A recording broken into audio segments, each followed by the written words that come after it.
Nous avons tous besoin d'être en forme. Lorsque des mamans, nous avons commencé, vont nous donner leur expérience et quelques recommandations à suivre. Et tout de suite sera général qui va aussi nous dire quelque chose en rapport avec cette journée. Et puis, Monsieur le cadre et agent de l'administration des transports, voies de communication et des désenclavements, s'agissant de notre ministère de communication, qui sera avant tout précédé de la prière. Celle que nous appelons, celle qui a combattu, elle est quand même arrivée. Et elle aura aussi un mot à dire et vous allez la découvrir. Et juste après, il y aura, et à la fin, il y aura un mot de clôture et bien sûr un portail. La technique. Et si nous pouvons nous mettre debout pour l'hymne national. Dans la paix, citoyen, en votre solidarité, fièrement. Amen. Bonne fête, tout le monde Écouter à travers les ondes. Et on ne peut pas se rappeler qu'aujourd'hui c'est le 8 mars, la journée internationale. Nous allons inviter la présidente de l'AMTVC à adresser son mot. Merci beaucoup pour la parole.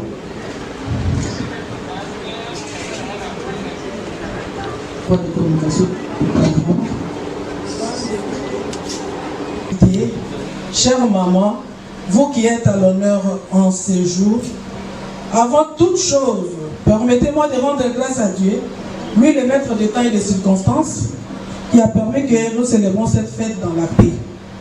C'est pour moi une grande joie et honneur de me tenir devant vous et prendre la parole en ces jours mémorables du 8 mars 2022, où les femmes du monde entier célèbrent la Journée internationale des droits des femmes, date adoptée par l'Organisation des Nations Unies en reconnaissance à la lutte des femmes pour leurs droits, égalité des chances entre l'homme et la femme et le combat contre toute forme de violence basée sur le genre. Tenu pour cette année, égalité aujourd'hui pour un avenir durable. C'est en reconnaissance de la contribution des femmes et filles du monde entier qui mènent une offensive quant à l'adaptation et la réponse au changement climatique et de leur atténuation en faveur de la construction d'un avenir plus durable pour toutes les personnes. Faire progresser l'égalité des sexes dans le contexte de la crise climatique et de la réduction des risques de catastrophes, qui est actuellement l'un des plus grands défis mondiaux. Les problématiques liées au changement climatique ont des répercussions durables sur l'environnement et le développement socio-économique. Les plus vulnérables et marginalisés sont en majeure partie les femmes, qui en subissent des retombées graves et sont reconnues comme étant le plus vulnérables aux impacts du changement climatique que les hommes, car elles constituent la majorité des personnes pauvres de la planète et sont davantage dépendantes des ressources naturelles qui sont le plus menacées par le changement climatique. Notre pays, la République démocratique du Congo, qui a le plus grand bassin, la deuxième grande forêt tropicale dense et humide de la planète, après celui de l'Amazonie, n'en est pas épargné. Les populations se trouvant le long de ces bassins sont confrontées aux catastrophes provoquées par des risques des inondations, des éruptions volcaniques, des érosions, etc., qui détruisent tout sur leur passage. Et pensez pieuse à nos deux collègues femmes combattantes de la lutte. Merci beaucoup. Bon, c'est le secrétaire général par notre autorité qui accorde une place de choix aux préoccupations inhérentes à la condition de la femme du monde entier. Avant toute chose, permettez-moi de remercier Dieu Tout-Puissant, Créateur de la terre et des cieux, donateur de la vie. Nous remercions son Excellence, Monsieur le ministre des Transports, Voies des Communications et de Désenclavement, pour sa vision de développement du secteur. Nos remerciements vont également à Monsieur le secrétaire général, chef de l'administration des transports. Merci à Madame la Présidente, son comité et à toutes les femmes du secrétariat général pour la confiance placée à ma modeste personne.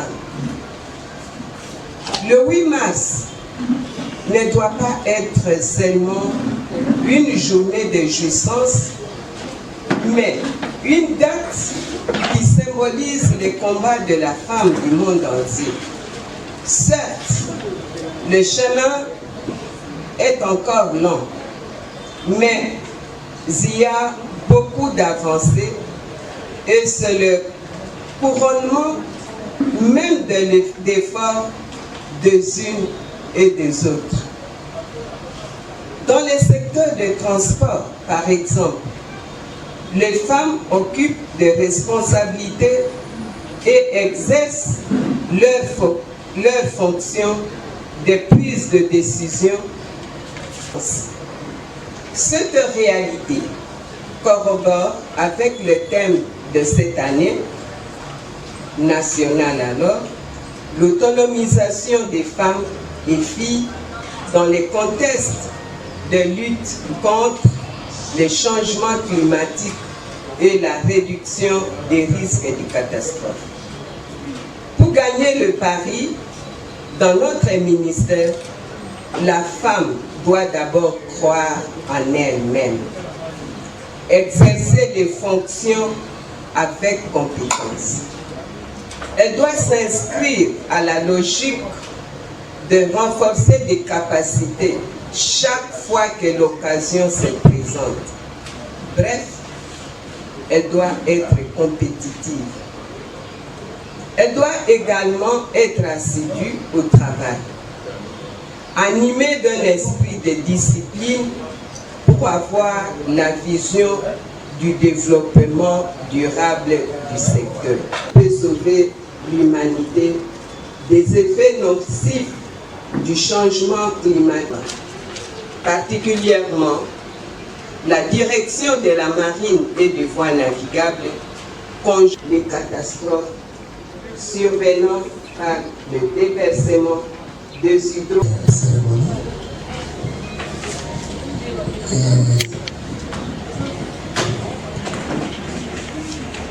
C'est vraiment un grand plaisir pour moi. Tout le temps que je me retrouve avec les mamans du ministère,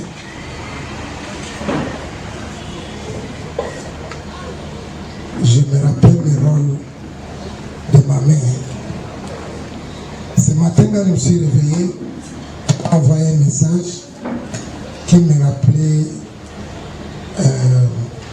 je pense que vous connaissez le poème à ma mère.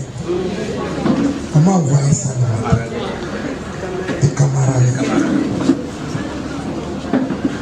Et j'ai retenu la troisième phrase de ce poème où Camarade est en train de dire que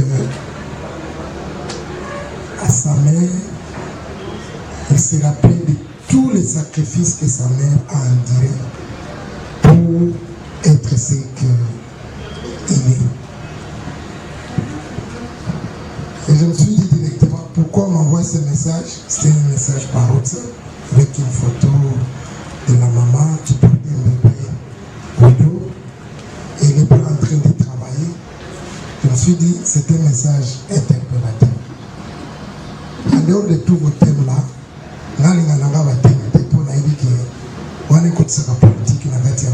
mais il faut qu'on puisse regarder ça d'en haut pour voir les rôles que la femme doit jouer dans une société. Ils ont un débat de Tokoswana, à la ministère. Mais maman, il faut attirer le mot qu'on a placé. Et je pense que c'est ce que nous devons attendre de vous toutes, les mamans du ministère. Si j'ai posé la question pour la niveau et c'était aussi pour nous interpeller qu'à ta besoin la couleur est différente, mais Moko il fait ça. Ce qui est important, c'est l'intérieur et le rôle que la femme doit jouer dans notre société. Vous,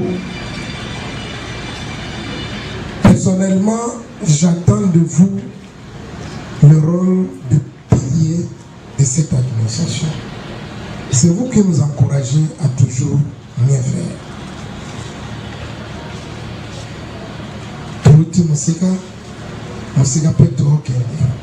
Mais avec vous, je sais et je suis rassuré que nous devons continuer à cheminer pour que cette administration.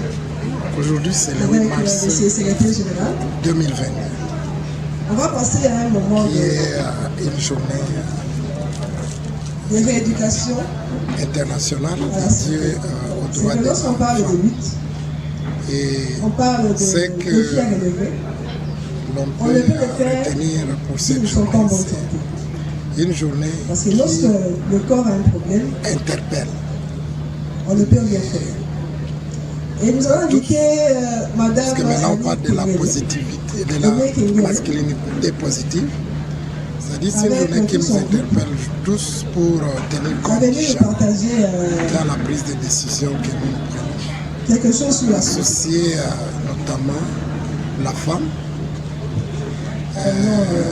pour permettre l'inclusivité mais aussi la participation de tout le monde dans les décisions que nous prenons. Donc c'est cette interpellation pour améliorer la façon dont nous conduisons les politiques publiques, mais aussi garantir l'efficacité et l'inclusivité dans la société. Alors, une femme qui est là, elle fait le même mouvement qui a porté la serviette X. Elle va à ses occupations, elle est en train de marcher et après la femme va exercer une pression. Ça veut dire qu'elle va s'asseoir. C'est en s'asseyant que la femme saura que ma serviette est de bonne qualité.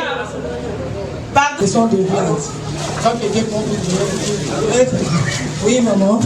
Et il prend la boucle. Non, ne donnez pas. Ok. Là, c'est le choupa et les bananes. Ici, c'est le viande. Ok, maman, vous passez aussi, vous prenez la boisson de préférence.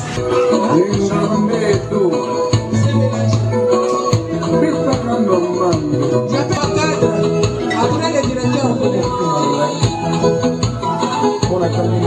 Ainsi, je réponds au nom de Tunda Kassongo Jean. Je suis directeur de la marine et de voies navigables au ministère des Transports, voies de communication et de désenclavement. Merci beaucoup. La journée du 8 mars, qui est une journée internationale, c'est le résultat d'un combat mené par les femmes au regard des injustices, des humiliations, des violences. Et c'est le couronnement d'un effort. Voilà pourquoi cette journée est dédiée aux femmes. Donc, il peut y avoir des réjouissances, mais ce n'est pas seulement une journée de réjouissance. C'est en fait une journée d'interpellation, une journée d'auto-évaluation d'abord.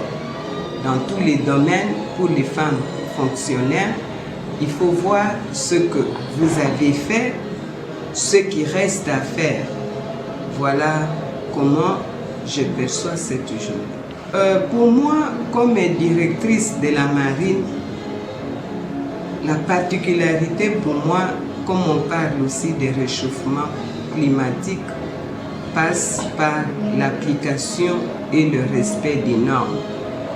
Qu'est-ce que moi, directeur de la marine,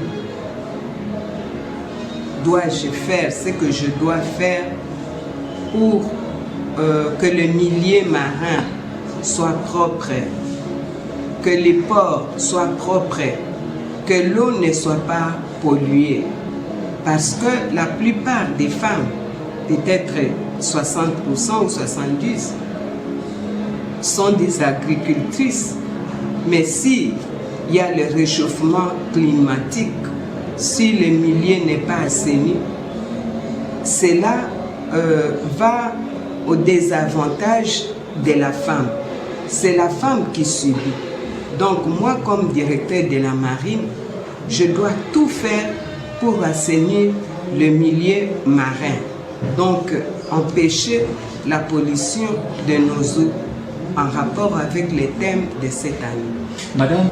Merci. D'abord, le fait d'être seule chaque année comme femme directeur ne m'enchante pas. C'est vrai, le secrétariat général compte en son sein une femme directeur, mais ce n'est pas tout. Nous avons 7 directions. Je peux recommander aux femmes de se battre parce que la parité n'est pas théorique. La parité, elle est pratique. C'est par les actes, c'est par le travail, c'est par la discipline. Un travail bien fait, c'est ça. Donc il faudrait que les femmes poussent encore pour occuper les postes de prise de décision au même niveau que les hommes. Car si vous regardez bien, les statistiques sont encore faibles. Il est bon, aujourd'hui on a suivi la promesse de monsieur le secrétaire général, nous devons nous approprier de cette promesse. Les femmes doivent travailler parce que dans l'administration publique, ce sont les échelons au regard des mérites. Donc les femmes doivent être compétitives. C'est ça la recommandation que je dois faire. Oui, un jour cela peut arriver, mais ce n'est pas théorique. Ce n'est pas théorique. Moi, comme fonctionnaire, il faut mériter, pas seulement les femmes. Ici, vous devez travailler parce que même lors de l'engagement de l'admission sous statut, il y a un grade et il faut graver les échelons. Donc, les femmes, comme je venais de le dire, doivent être compétitives. Les femmes doivent être combattantes. Vous savez, le ministère des Transports, c'est un ministère technique. On n'obtient pas des fonctions comme ça. Quand bien même vous avez de la chance d'occuper une fonction, mais lors de la prestation, ça vous crée des problèmes. Parce que vous devez maîtriser les textes. Vous devez connaître ce que vous faites. Vous êtes tout le temps sur le terrain. Donc cette égalité n'est pas mécanique, n'est pas théorique. Cette égalité-là est fonctionnelle à un travail bien fait. Ce n'est pas une course où on dit celui qui arrive le premier, on peut le primer. Ici, c'est le travail. Ici, c'est l'application de la réglementation. Si on n'applique pas la réglementation, c'est le pays tout entier qui périt. C'est le pays tout entier qui est en difficulté. Parce que chaque fois qu'on ne fait pas attention à la réglementation, il y a des problèmes, il y a des accidents.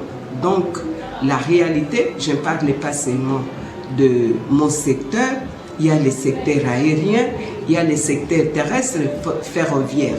Donc, partout, l'égalité est fonction de méritocratie, d'un travail bien fait. Madame, bonne question.